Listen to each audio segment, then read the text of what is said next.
Welcome back to another episode on the Crossbar channel. We got a lot to talk about today. The transfer market is heating up. PSG is finally making move. Chelsea's been making move. Liverpool making big move.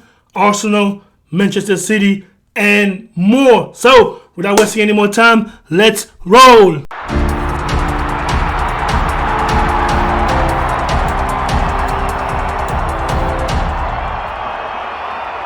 Alright, one of the news, like I said in the previous video, was Arsenal acquiring Kai Havertz, one of my favorite players. And now they added Declan Rice. I made a separate video about it before, as in how they're gonna mix in. How does Arteta gonna play in his midfield? Is he gonna have? I'm sure he's gonna have Bukayo Saka starting. Martinelli, is he still gonna be a starter? Let's presume he's gonna be a starter. You're gonna have Bukayo Saka on the right, Martinelli on the left. You're going to have Gabriel Jesus as a striker. And then Kai Havertz right as a false 9. Then you're going to have Declan Rice and Martin Odegaard.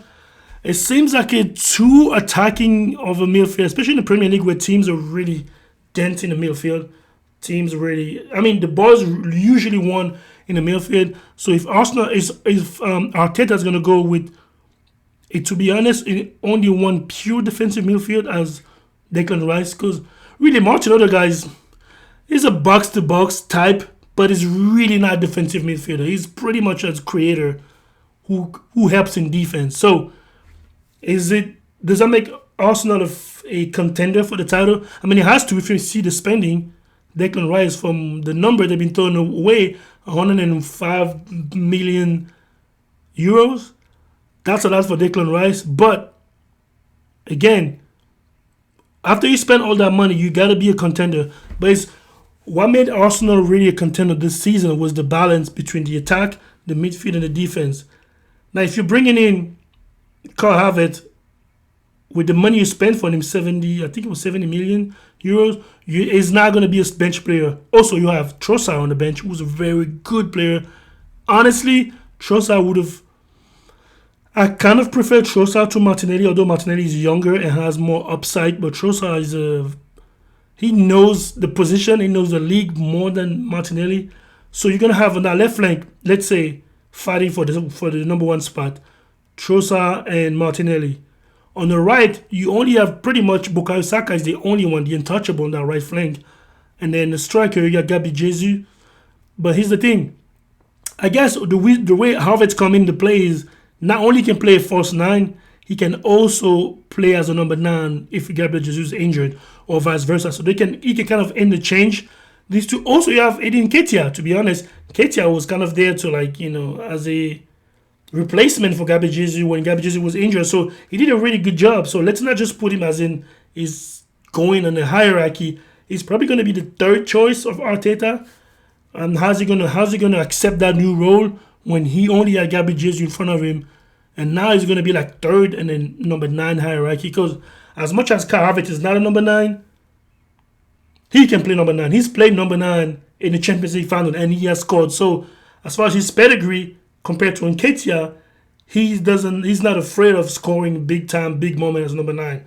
But that makes it kind of difficult for Nketiah. Now, how's he going to leave that situation? Because everything's going to be new. Now, last season, nobody expected Arsenal to be that good, so it was kind of a surprise all season long. Now, this season, you got to confirm that you're actually good as you were, and that it wasn't just an anomaly last season, which means some player might not be happy. Now, Thomas Partey, I think, is one of the first victims of Declan Rice coming to Arsenal.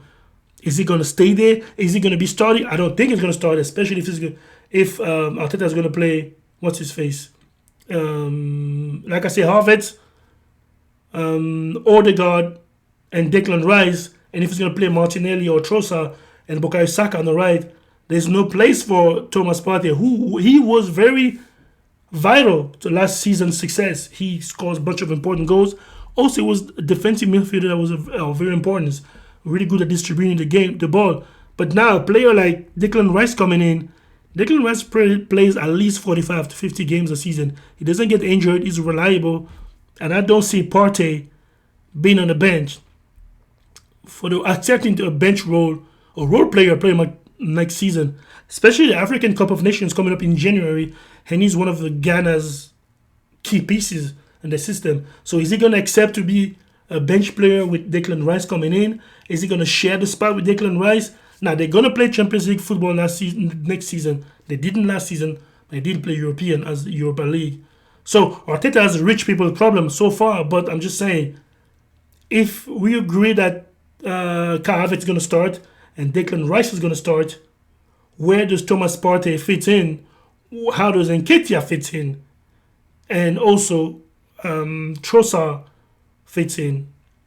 Now, you need a big squad, just like Manchester City. You need pretty much two really good players at each position. But the problem is, how do you manage those players? How do you let them know, hey, also, not just African Cup of Nations, the Euros are coming in 2024. So some players might want to go on as lesser, so to speak, prestigious team, but where they can have a lot more minutes to play because they want to play the Euros with their country. So how are you going to manage, how the coaches are going to manage those type of players in the next coming season? That's going to be the big, management problem Arteta's going to have. Because like I said, the African Cup is coming, the Euros are coming. So a lot of players are not going to be happy to, if you tell a player you're going to be pretty much a replacement, a bench player all season long, some might not be so happy. Can Nketiah make a push to be in the England national team squad in 2024? If there wasn't Kai Havertz, he could have had a chance with him and Gabriel Jesus sharing the spot with Arsenal, striker spot. But we'll see how that going to unfold. But that's pretty much, my question and my interrogations about Arsenal. I love the signing. Declan Rice is really good. Defensive midfielder who can help in offense. Of course, Kai Havertz is my boy. He scores a lot of goals. He's very intelligent. He knows to play with and without the ball in his feet. You add that to a squad that already had Bukayo Saka, of course, Martinelli, Trossard, Martin Odegaard, and Gabriel Jesus. The attack should be fantastic. Let's see if Arsenal are going to make some move defensively other than Declan Rice as a defensive midfielder. Talk about the actual defense. But we'll see. But that's pretty much it for Arsenal.